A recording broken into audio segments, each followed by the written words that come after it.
Chapter 4, World Commonwealth.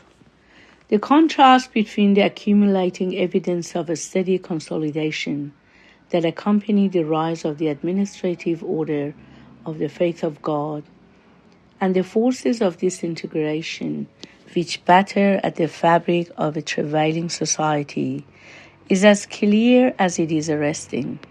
Both within and outside the Baha'i world, the signs and tokens which, in a mysterious manner, are heralding the birth of that world order, the establishment of which must signalize the golden age of the cause of God, are growing and multiplying day by day. No fair-minded observer can any longer fail to discern them. He cannot be misled by the painful slowness characterizing the fundamental of the civilization which the followers of Baha'u'llah are laboring to establish, nor can he be deluded by the ephemeral manifestations of returning prosperity which at times appear to be capable of checking the disruptive influence of the chronic ills afflicting the institutions of a decaying age. The signs of the times are too numerous and compelling to allow him to mistake their character or to belittle their significance. He can, if he be fair in his judgment, recognize in the chains of events which proclaim on the one hand the irresistible march of the institutions directly associated with the revelation of Baha'u'llah, and foreshadowed on the other the downfall of those powers and principalities that have either ignored or opposed it. He can recognize in them all evidences of the operation of God's all-pervasive will, the shaping of his perfectly ordered and world-embracing plan. Soon, Baha'u'llah's own words proclaim it. Will the present-day order will be rolled up, and a new one spread out in its stead. Verily, thy Lord speaketh the truth, and is the knower of things unseen. By myself, he solemnly asserts, the day is approaching when we will have rolled up the world and all that is therein, and spread out a new order in its stead. He verily is powerful over all things. The world's equilibrium, he explains, have been upset through the vibrating influence of this new world order. Mankind's ordered life has been revolutionized through the agency of this wondrous system, the like of which mortal eyes have never witnessed. The signs of impending convulsions and chaos, he warns the peoples of the world, can now be discerned inasmuch as the prevailing order appeareth to be lamentably defective.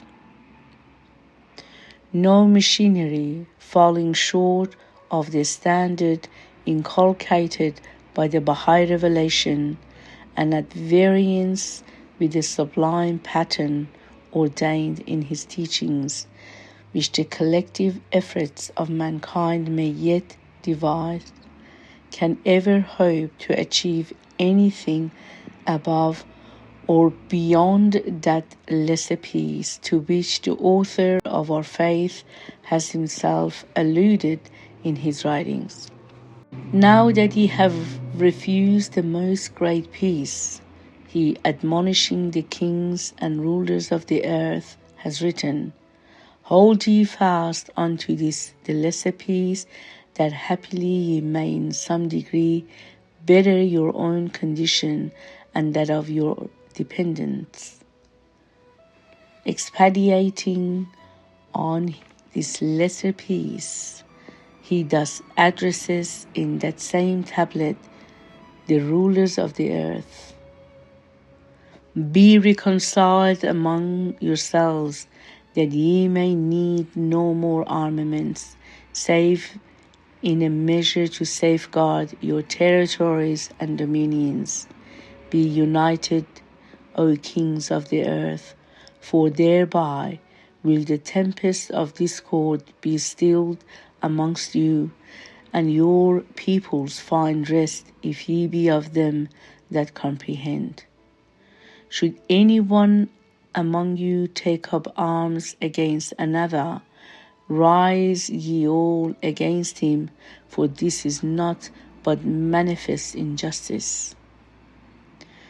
The most great peace, on the other hand, as conceived by Baha'u'llah, a peace that must inevitably follow as the practical consequence of the spiritualization of the world and the fusion of all its races, creeds, classes, and nations, can rest on no other basis and can be preserved through no other agency except the divinely appointed ordinances that are implicit in the world order that stands associated with his holy name. In his tablet, revealed almost 70 years ago to Queen Victoria, Baha'u'llah, alluding to this most great peace, has declared, that which the Lord has ordained as the sovereign remedy and mightiest instrument for the healing of all mankind and the healing of all the world is the union of all its people in one universal cause, one common faith. This can in no wise be achieved except through the power of a skilled and all-powerful and inspired physician. This verily is the truth, and all else not but error. It beseemeth all men in this day, he in another tablet asserts, to take firm hold on the most great name and to establish the unity of all mankind. There is no place to flee to, no refuge that anyone can seek except him. The revelation of Baha'u'llah, whose supreme mission is none other but the achievement of this organic and spiritual unity of the whole body of nations, should, if he be faithful to its implications, be regarded as signalizing through its advent the coming of age of the entire human race.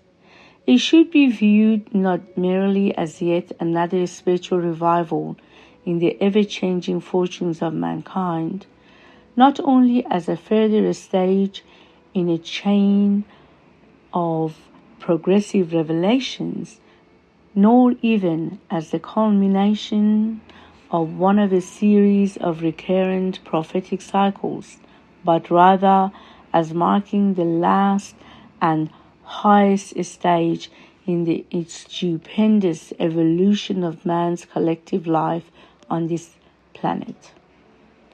The emergence of a world community, the consciousness of world citizenship, the founding of a world civilization and culture, all of which must synchronize with the initial stages in the unfoldment of the golden age of the Baha'i era, should by their very nature be regarded, as far as this planetary life is concerned, as the furthermost limits in the organization of human society, though man as an individual must indeed, as a result of such a consummation, continue indefinitely to progress and develop.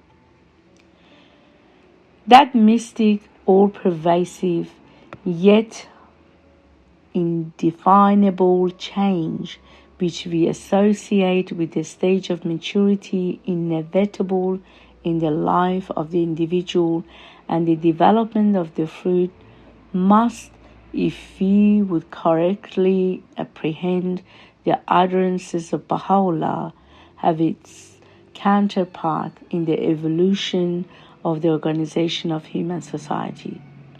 A similar stage must sooner or later be attained in the collective life of mankind, producing an even more striking phenomenon in the world relations and endowing the whole human race with such potentialities of well-being as shall provide throughout the succeeding ages the chief incentive required for the eventful fulfillment of its high destiny.